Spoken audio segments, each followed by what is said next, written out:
Hi everyone, my name is Brenda, and I have a very interesting gift. I can tell the difference between truth and falsehood by smell alone. You would probably think that this feature can help a lot, but it also has the other side of the coin. It all started in early childhood. It was then that I noticed that when communicating with other people, I was often haunted by two smells. One was pleasant, reminiscent of lemon, and the second one made me sick because it smelled like rotten fish. The smell didn't come from the people themselves. It somehow immediately appeared in my nose. Of course, at first, I thought that everyone just loves lemon and fish and doesn't brush their teeth after eating. But then I began to notice one pattern. The smells appeared when a person deliberately lied to me or told the truth. I realized this when my parents said that Santa Claus left gifts for me under the tree. At that time, I was 10 years old, and I already knew that he did not exist. And after my parents' words about him, I felt that sickening smell of fish again. To be honest, at one time, I even enjoyed my gift. I felt special because I was able to do things that other people could only dream of. It was useless to lie to me, and I took the person by surprise when he again lied to me directly in the eye. But I was very sad that my good friends often told me lies. One day, my friend Jenny said she would not be celebrating her birthday. And of course, I felt she was lying. A burning resentment appeared in my soul because she called all her friends, except me. At that moment, I was so angry that I decided to give Jenny an unpleasant surprise by unexpectedly showing up at her party. Jenny turned white as chalk. Stuttering, she began to justify herself, and I could smell the lies again. I silently gave her the gift I had bought for her a long time ago and left. Because of my gift, I lost not only Jenny, but also many other friends. In adolescence, everyone tries to lie as much as possible to show their best side. I didn't fall for such cheap tricks, so my friends were not eager to communicate with me. Despite this, I did not show my peculiarity at school, and therefore had no problems communicating with my classmates. They liked to tell lies, but I reacted calmly to it because they were not my close friends. But everything changed when a new girl came to our class. I was the first to learn many details about her that shocked me. Inyit began to talk that she was a writer. I was ready to feel the smell of the lie, but it wasn't there, and neither was the sweet smell of the truth. At first, I was so confused that I began to tell her complete nonsense, confused in words. Inyit laughed good-naturedly and called me funny. Again, there were no smell after her words. At that moment, I was very afraid that I had lost my gift. At the break, I ran up to my friend Claire and asked about yesterday's date with her new boyfriend. She blushed and said that he had given her a small teddy bear, and I immediately got a pleasant lemon scent in my nose. I was in complete shock. Why do I smell some things on all people, but not with Inyit? Then, for the first time, I came across a person whose lie and truth could not be recognized. More than anything, I was afraid of losing my gift, so I spent the whole evening coming up with the most unusual questions for Inyit to make her absolutely lie. First of all, I asked her if she would give me her stories to read. Inyit replied that she rarely showed her books to anyone. I've heard such excuses many times before, but what if it was true? I couldn't understand it. So I started asking her the strangest possible questions. When I got the answers, I was shocked. According to Inyit, she traveled around the world and even personally flew in a helicopter. She also said that she has a crocodile at home, her own yacht, and that she is hunting for UFOs. Listening to this, I almost cried because there were no smells of lies and truth anywhere. A new classmate began to frighten me seriously. And soon I realized why. Once, Inyit saw a collectible figurine of an Iron Man, which I somehow got for myself because only 100 of them were produced. Inyit told me that she also collects figures of Marvel heroes, and she had been trying for a long time to find just that Iron Man. I didn't think much of what she said until I noticed my figurine was missing. I was so enraged that I was ready to destroy the entire school in search of my treasure. Of course, I asked my classmates about the loss, but they all replied that they had not seen the figure. I believed them because the smell of lemon was in the air. but only one person was a blind spot for me, Inyet. And for some reason, I thought it was her doing. But I did not openly accuse her of stealing, but decided to go the other way. Once she invited me to visit her to watch films and TV series, as well as read her books. Last time I refused. And now I imposed on her myself. Inyet was even somewhat confused and said that she would ask her parents for permission. At that moment, I felt like a winner because even without my gift, I seemed to be able to expose her. I was sure that Inyet would delay my visit as long as possible so as not to get caught in a lie. But after only a couple of days, she still invited me to her house. On the way to her, I even turned on the camera on my smartphone and hid it so that later I could show the liar's exposure to all my classmates. However, there was an incredible surprise waiting for me on the spot. It was a big, rich house, just like Inyet had said. When we went into the living room, I saw a huge terrarium with a crocodile in it. Then Inyet called me to her room, and there I was stunned. The walls were lined with shelves of handmade books, and the spines clearly showed Inyet's name. She said she aspires to be a successful science fiction writer as her parents. Besides, I noticed on the huge writing table photographs from the trip around the world, as well as a shelf with a collection of figurines, among which there was no Iron Man. Inyet saw my confusion. Of course, because of shame and annoyance, I wanted to sink into the ground. Unable to contain my emotions, I admitted that I thought she was a liar and instilled it in our classmates. I also told her that I suspected her of stealing because of the missing Iron Man. She just smiled and said that people constantly have the wrong opinion about her, since she sometimes says implausible things. Inyet added that she really often lies and says just outright nonsense, but it was easier for her because she trained her imagination for future stories. And also, Inyet looked at the reaction of people so as not to introduce some too shocking things into her works. Now I understood why I hadn't been able to tell whether she was lying or not all this time. If Inyet never chased a UFO in her life, then her heroine in the book, which she named after herself, constantly did. There was no clear line between truth and falsehood. After that day, we became friends, but the consequences of my accusations against Inyet did not go away without leaving a trace. Now all my classmates were looking askance at me because I had first turned them against her, and now suddenly I was her friend. But even though we became friends, for a long time I could not get rid of the feeling of shame because of my suspicions. I wanted to make it up to Inyet somehow, and one day I got a good chance. I decided to wash my school backpack, and when I emptied it, I saw a small hole in the lining from which the Iron Man's head was sticking out. I decided to give the figure to Inyet because she had been dreaming about it for so long. She was very happy with the gift, and in return gave me her book. Would you like a gift like mine? Write the answers in your comments. Click on the thumbs up button under the video and share it with your friends.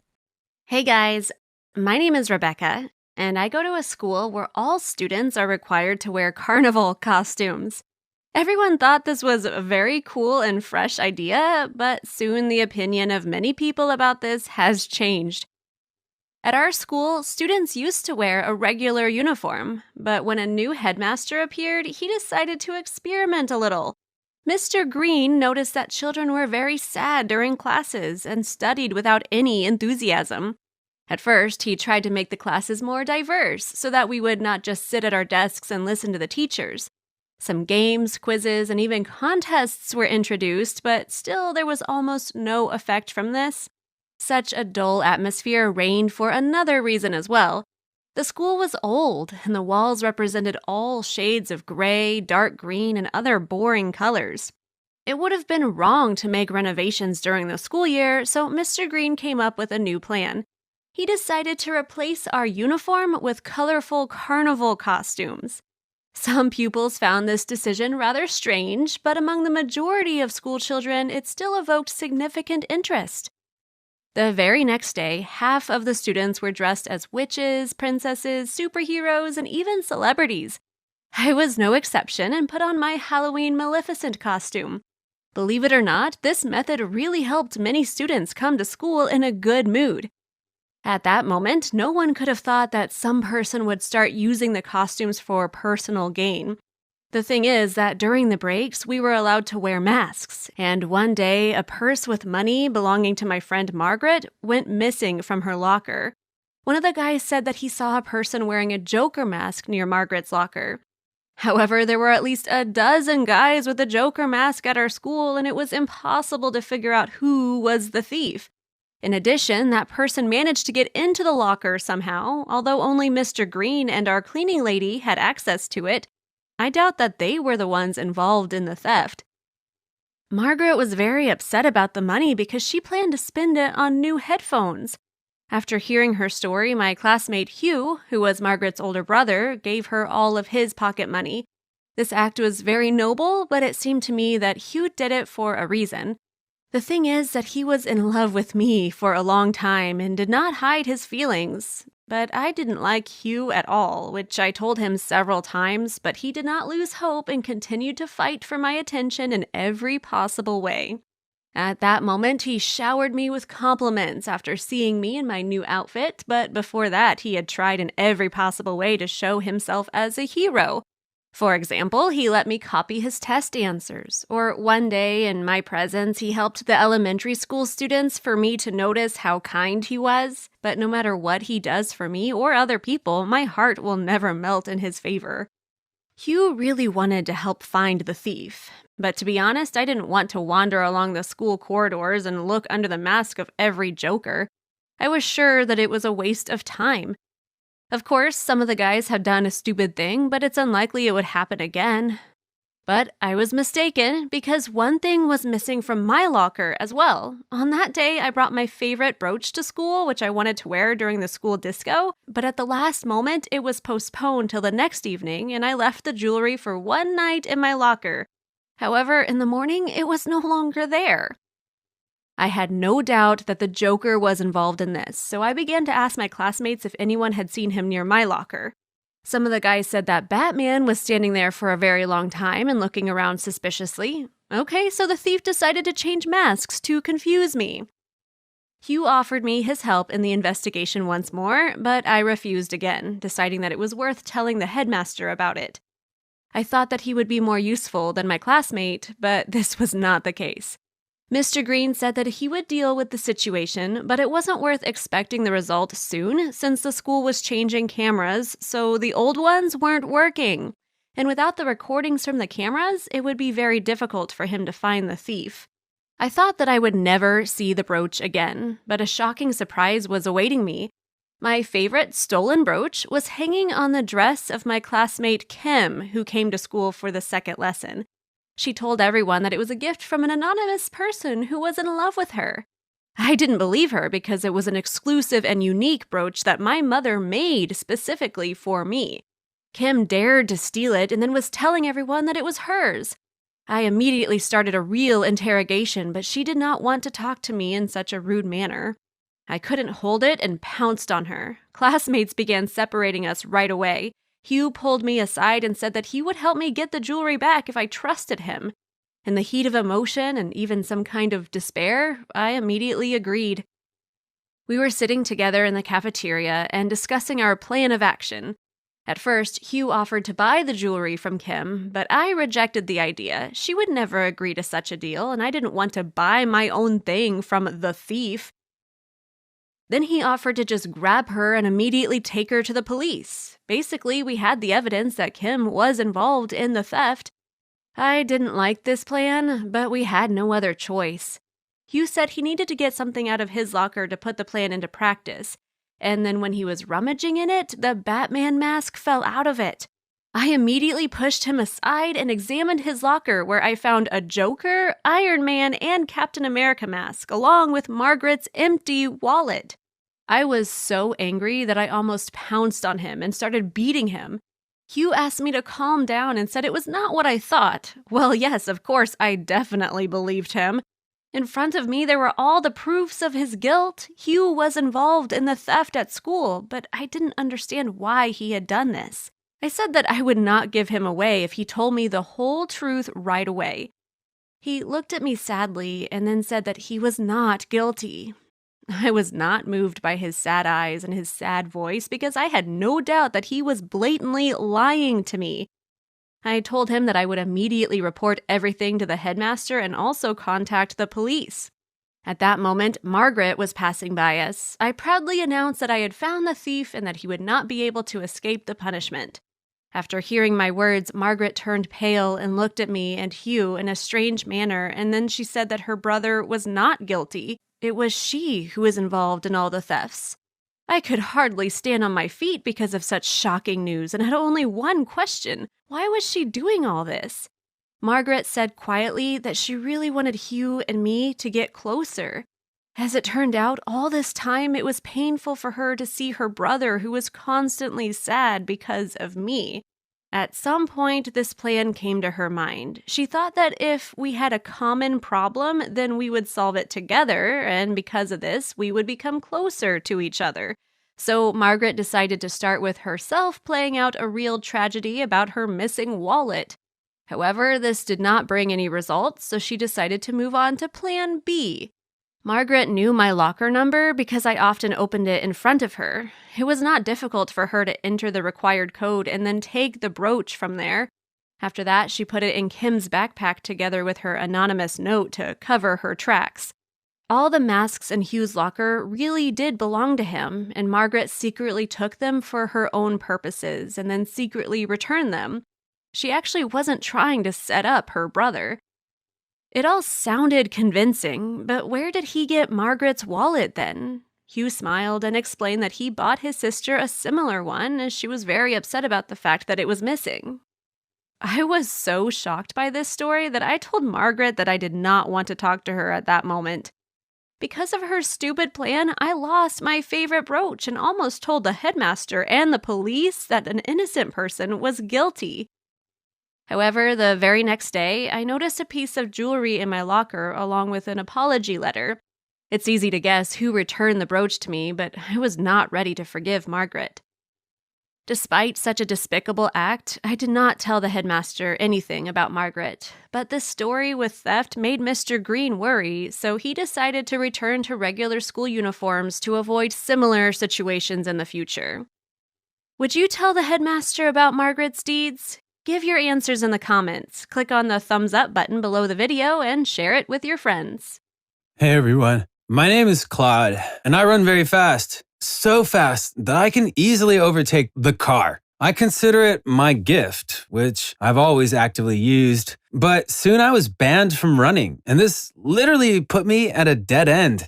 Surely many of you have watched the movie Forrest Gump and seen how fast the main character runs. Believe me, I can run much faster than him. Even as a child, I noticed how I can easily overtake my classmates at school. I participated in various school competitions.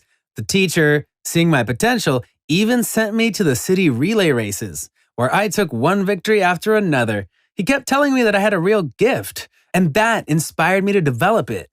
I trained hard every day to improve my skills. Soon, they began to send me to cross-country races where adults participated, although I was still a child. And even there, I managed to take the first place without much effort.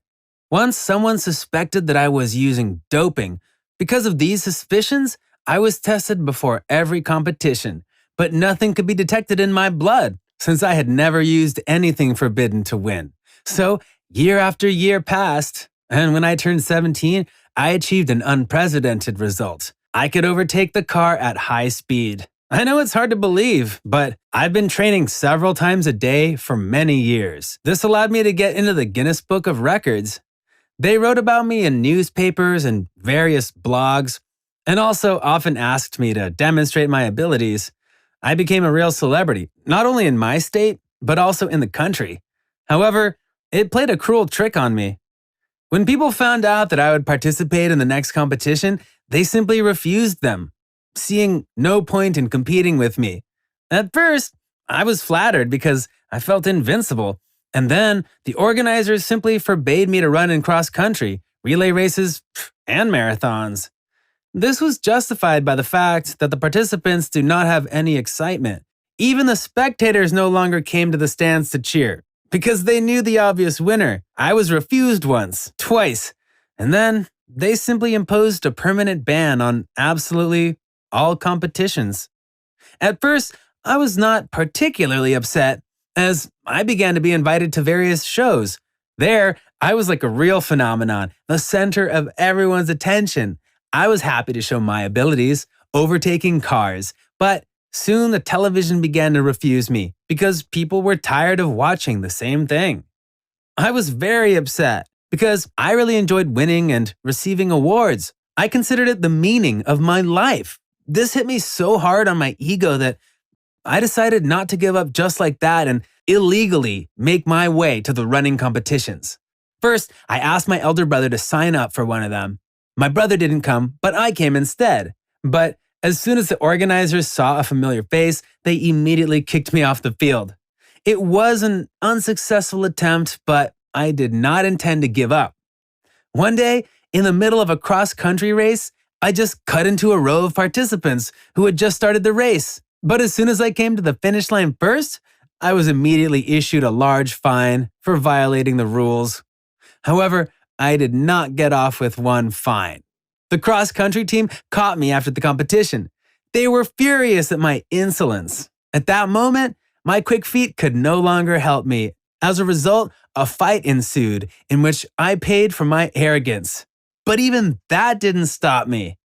Then I went to extreme measures. I had to completely change my image and even dye my hair. And I signed up using a different name. Thus, in several competitions, I came second, giving in to others. But in the end, I could not resist. And at the next marathon, I overtook everyone by 3 laps. Of course, I was immediately identified and kicked out, assigning another fine. My parents were not happy with my behavior. They kept telling me to find something else to do. But what else could I do if running was my reason for living? There was nothing else that attracted me so much. But I still tried to follow their advice.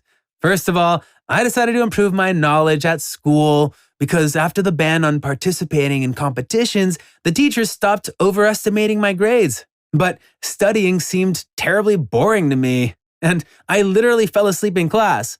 Once, the teacher even woke me up in the middle of class. Imagine the situation. There is silence in the class. He explains the material, and suddenly, muffled snoring is heard. The guys were funny, but the teacher was not. Because of this, he sent me to the headmaster. But he did not impose any punishment, recalling past achievements. I tried everything, books, drawing, and even embroidery, but it was insanely tiring. I started running for myself, but there was no interest in it because I wanted to compete with someone. And then one day, I finally got a great opportunity. A girl from Canada named Susan challenged me. She had been following my Instagram for a long time, and she had a cherished dream to overtake me. This caused me a little excitement, but I didn't really believe that she could beat me because I'm considered the fastest person in the world. We agreed to meet in a week. I didn't even really train, knowing that it would be an easy fight, but unfortunately, I overestimated my capabilities. Susan has never shown her abilities on display. She ran and trained for herself. She only occasionally took part in some city relay races, so nothing was known about her. But she was running so fast that she still managed to overtake me for a split second just before the finish line. I couldn't believe it. Susan was elated, and I was shocked. How could this girl beat me? I asked for a rematch, but I lost both the second and third times. I had hoped that my loss would remain between us, but I didn't know then that we had been filmed all this time. The video where Susan overtakes me appeared on the network on the same day in her profile. It has gained a lot of views, likes, and comments. No one could believe that she was able to outrun the fastest person in the world. Most were inclined to think it was a montage. And to prove her abilities to everyone, Susan recorded an address in which she challenged me. I agreed because I really wanted to beat this girl up. The race was due to take place in a few days, and I began to prepare more carefully for it. On day X, I was more ready than ever. A lot of viewers came to see us, as well as reporters and bloggers. As soon as we started, I had no doubt that the victory was in my pocket because I was ahead of Susan. but she passed me again just before the finish line and won the race. Then there was the second stage with the car. It was our third opponent. Since I was already exhausted, both Susan and the car were able to get around me. I fell into a kind of stupor. Everyone was congratulating Susan on her stunning victory, and I wanted to sink into the ground. I didn't think that some kind of loss could hit my pride so hard. My opponent did not make fun of me or mock me. On the contrary, she thanked me for being her inspiration and helping to realize her dream. Oddly enough, Susan, unlike me, never aspired to fame. She just wanted to prove herself. After this incident, we were invited to the demonstration cross-country races, but Susan constantly refused, saying that she had already fulfilled her dream. I even tried to persuade her by myself because I really wanted to beat Susan and regain my status as the fastest person in the world, but it was all useless. I was never allowed to go to the regular competitions because the ban on running remained. And I thought for a long time what I could do with myself so that I would not be bored. And the decision came by itself. One day, I received an invitation to join a junior football team. It turns out that they wanted to invite me for a long time, but I was constantly busy with running competitions. The team needed a fast player like me. At first, I thought it was a bad idea, but then I changed my mind. This team has never won prizes, but thanks to me, it was able to reach the top. I liked the long hours of training and the frequent matches. I got a lot more pleasure from winning than before because there were stronger opponents who were not faster than me, but more agile and professional. Would you like to have some unique gift? Write your answers in the comments. Click on the thumbs up button under the video and share it with your friends. Hello, everyone. My name is Mila. Recently, my lifelong dream of getting a dog finally came true. But ever since he appeared in my life, bizarre things started to happen, and we were quickly forced apart, all because he turned out to be SCP Object number 4120. As you've already guessed, I'd been begging my parents for a dog for a very long time. Still, they were always absolutely against it and said that they didn't want an animal in the house. This always upset me, but deep down, I still believed that my dream would come true one day. In May 2020, my family decided to change from the noisy megatropolis for a small suburban town and move to the neighboring state. It was very dull and gray. My new classmates didn't accept me, and for the first time in my life, I became a loner. Words can't explain how much I missed my friends. I could do nothing about this, so I had no choice other than to get used to this new way of life. Every day, I tried to find something positive in our new home, but my efforts were in vain. A dump is a dump. So I started to plead with my parents for a dog, but they wouldn't budge. No means no, they said. But then, around a month after we moved, something incredible happened while we walked around the city's main square. As we walked along the familiar path, suddenly a dog ran up to us, wagging his tail and fawning on us. I couldn't contain myself and ran to the dog to hug and stroke it. It was fantastic. I immediately felt as if there was a strong connection between us and knew that he was my dog, and I think he felt the same way. My parents just stood and watched in amazement. But it was indeed quite strange. A golden retriever running around the square without an owner? Where did he come from? Even if he were a stray, it would still have been strange as there weren't any stray dogs in our city. How did a golden retriever appear in the city square? For some time, my parents tried to find the dog's owner while I played with my new friend. We played catch, and he always managed to catch the stick midair. I thought that he must be well trained. After all, it takes serious training for a dog to get that good at playing catch. Our walk unexpectedly ended when my dad slipped on the grass and hurt his knee. He hit his knee so hard that he had to call an ambulance and go to the hospital for an x-ray. While my parents were busy with medical matters, I brought the dog home. Well, you can't just leave such a handsome boy on the street, can you? I named him Good Boy because he was so well behaved. My parents returned home in the evening, and my dad had a cast on his leg. They were so preoccupied by what had happened in the day that they didn't even notice me and my new pet, and he didn't give them a reason to, as he was very quiet. He really is a very well-behaved little boy, I thought.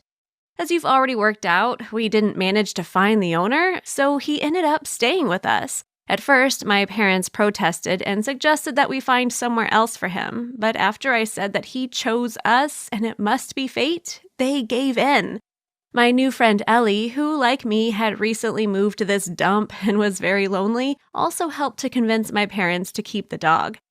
It turned out that she really loved dogs and told my parents a few touching stories about dogs' loyalty, which melted their hearts. Ellie and I constantly walked around the city together, and she helped me with the dog as she knew more about them than me. She liked the dog so much that sometimes I thought she was only friends with me because of the dog. I understood her because before she moved, her parents didn't allow her to take her pets with her, and she really missed them. Meanwhile, at home, strange things continued to happen. Mom thought that we were cursed, while Dad put it down to a rough patch. My dad's knee injury turned out to be the first, but not the last misfortune in our family. For example, a week after we took Good Boy in, my mom cut the top part of her finger off while chopping some meat. Luckily, the doctors managed to save her finger by sewing it back on just in time. But the strange thing is that while Mom was in the hospital, a huge mark appeared on Good Boy's body, which read check. I couldn't believe it and decided that I must have hallucinated it from the stress and went to bed. When I woke up in the morning, there was no trace of the mark. Also, a few days later, when Good Boy and I just got back from our walk, a chandelier weighing no less than 5 kilograms crashed down on the floor in the exact place I was standing just a second before. It was a wonder that I survived. Once I recovered from the shock, I noticed that a new mark had appeared on Good Boy, which read mate. I rubbed my eyes, blinked a few times, shook my head, pinched myself, and even poured a full glass of water on my head, but the mark didn't go anywhere. Then I took a picture of Good Boy on my phone and sent the photo to Ellie, asking her if she could see the mark as well. She answered that she could see it, so I started to panic. What does all of this mean? I even got angry at Good Boy, but then realized that it wasn't his fault. After seeing me mad, he put his head on my lap, whined, and made puppy dog eyes. Soon, Ellie came over. When I went to open the door for her, I stubbed my little toe on the corner of the wall so hard that I saw stars in my eyes. I cried and screamed in pain. It was obvious that I had badly hurt myself and that I needed help. Ellie immediately helped me onto the sofa in the living room and then went to look for a first aid kit to find some painkiller. While I was lying on the sofa, Good Boy cuddled up to me as if he was trying to comfort me, and suddenly I noticed another mark on his body which read, "I'm sorry." I started to call Ellie, but she didn't answer. Then I noticed that she was getting a lot of messages on her phone. I'm not a fan of peeping or reading people's messages without their permission, but my hand, as if acting on its own will, reached for her phone. What I saw on her phone shocked me. Do you have SCP-4120? Has Object 4120 been captured? You have 30 hours to deliver the object to the Foundation. I found all of these messages right on my friend's phone. I probably wouldn't have thought anything of it if I hadn't seen that Ellie had sent a picture of Good Boy in one of them with the message, "I have him." I put her phone back down and decided to search Google for anything about this object. What I saw on the SCP Foundation's website shocked me. SCP-4120 is my dog, Good Boy. It was written on the site that anomalies really do arise around him, like causing various injuries to anyone surrounding him. At that moment, I wanted to throw Ellie out the door. Still, I understood that she was an agent of the Foundation and that she would find a way to get a hold of Good Boy, so I decided to save myself. That was all I could do. Soon, Ellie returned and gave me some painkiller. She comforted me and said that the pain would be gone soon. I knew that what she gave me wasn't painkillers, so I pretended that I had taken the tablet but actually hid it. In a few minutes, I pretended to fall asleep. As soon as I pretended to fall asleep, Ellie took my dog and left. Nobody in the city ever saw her or Good Boy ever again. To be honest, I still miss him, but I understand that it's better for everyone this way.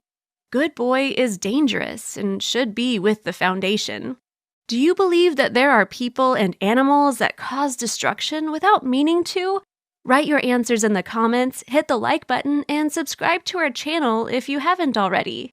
Hello, friends. My name is Emma. I'm almost an ordinary high school student, but there is one detail that makes me different from everyone else. This is my set of false teeth. Yes, just like an old woman. This fact makes me feel ashamed of myself and adds a lot of complexes to me. Fortunately, I can hide this from most people around me, but it's not easy, and you'll soon find out why. One cold January day, my mother and I went to the rink, and we were not stopped by the ice or the blizzard. At that time, I had a mouthful of native teeth and did not worry about anything at all, just like my mother. So only the end of the world could have stopped us. While driving in the car, we sang our favorite songs loud and proud and even tried to dance. Moreover, we had not yet managed to get to the snow and were driving along a normal road. It was very cheerful and funny. But for the songs, we did not pay attention to the fact that the clean road ended and the ice started, so our car skidded abruptly at a very decent speed. We were spinning like ice skaters, and it was obvious that my mother could not cope with the driving and the situation was out of control. And then there was a strong blow, and our car crashed into a huge snowdrift. Mom's airbag went off, and she was not hurt at all. But not only did my airbag fail, but the window also shattered, so I bumped my face into an ice block. It was terribly painful and unpleasant. It seemed to me that my whole face was ice. And the saddest thing is that accident ended for me with the loss of 22 teeth. And it is because of this that I became the owner of a set of false teeth at the age of 13. But thanks to my mother's support, I didn't have time to get sad.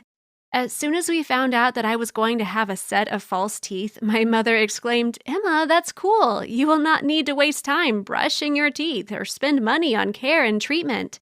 And before I could get upset, I caught my mother's wave and was glad because in some ways she was right.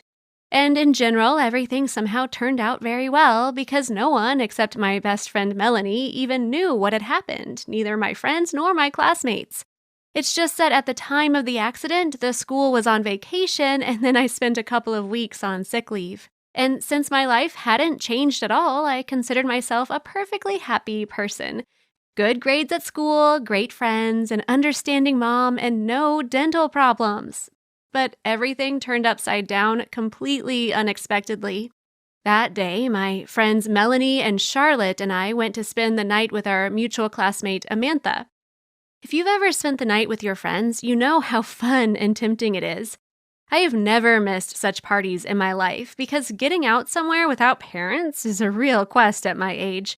While visiting Amantha, we joked a lot, danced, sang karaoke, and shared our funny stories with each other. We did not want to sleep at all, or tried not to sleep, and we went to bed already when it was late in the morning, when we had no strength left at all. The girls and I fell where we were and did not even begin to figure out where that was and whose sleeping place was where, and to be honest, I don't even remember falling asleep myself. I danced to my heart's content. In the morning, which began for us closer to lunchtime, I woke up from the fact that one of the girls was pushing me. They all had frightened faces and looked at each other strangely, as if someone had died. I was even scared about it. And then I noticed that they were looking somewhere near me, and I looked there too. Someone's set of false teeth was lying there, and then I touched my gums with my tongue and realized it was my teeth. I felt ashamed and uncomfortable in front of the girls because they realized everything. But still, we were friends, and I decided to explain everything to them as soon as I put my set of teeth back in place. I told them about how my mother and I had an accident and its consequences, and since Melanie knew everything, I turned to her to enlist her support. But to my surprise, she called me a liar and said that this was the first time she had ever seen or heard that I had no teeth. And then I thought that maybe she just forgot about it. Anything could happen. But what happened after that, once again, turned my world upside down. I thought the girls would understand, but instead they started calling me toothless grouse to me, and Amantha said to get out of her house as soon as possible and never talk to her again. I couldn't believe my ears. Why? Why are they doing this to me? I didn't do anything to them. They just found out I had no teeth. After the incident, I couldn't go to school because I was afraid to meet my former friends, and I suspected that they might tell other classmates everything, and I definitely wouldn't have survived that. So it seemed to me that the best solution would be to wait a while and then decide what to do. Later, I realized that I did the right thing because my classmates learned the secret of my teeth on the same day, and some even wanted to check the veracity of the information with their own eyes. I learned about this from a message from my class teacher who received the information.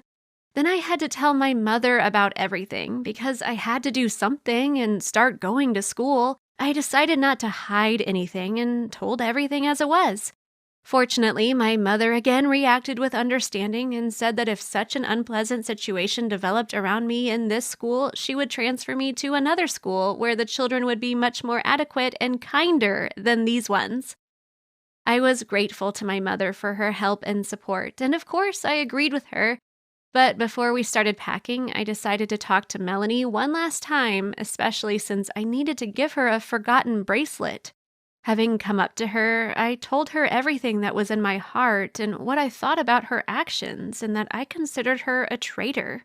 Then I handed her the bracelet and wanted to leave, but Melanie asked me to stay and listen to her. She told me that I had always pissed her off. I pissed her off with the fact that I was broke, but despite this, I had an excellent relationship with my mother and I can completely trust her. And even when I lost my teeth, my mother was able to cheer me up and support me. Melanie herself had not very prosperous parents who, among other things, did not listen to her or hear her at all. She said that every day she woke up and fell asleep with envy for our small but happy family and always dreamed of getting back at me. When she found out that I lost my teeth and started wearing a set of false teeth, a plan immediately developed. She decided to wait for the right moment and lure me to visit one of the girls overnight. Her goal was to throw a small house party until the early morning and then gave me a strong sleeping pill and get my teeth out when I slept unconsciously. Her plan had worked, and it had worked out even better than she'd expected. I was doubly disgusted from the realization that my best friend had set everything up with her own hands and betrayed me. It seemed to me that transferring to another school was actually a very good decision. There, I will start everything from scratch, make new friends, and even in bad dreams, I will not think about Melanie and everyone else. And now I began to appreciate my mother even more, and this whole situation brought us closer together. After all, the main person in my life is my mother, and I am glad that I can fully trust her. I hope that in the future, only good people will surround me and there will be no more envious people or traitors in my environment. Have you ever faced the betrayal of friends? Tell us about their actions in the comments and also share how you were able to survive it. Your support is very important to me. If you liked my story, then be sure to click on the thumbs up button and subscribe to our channel.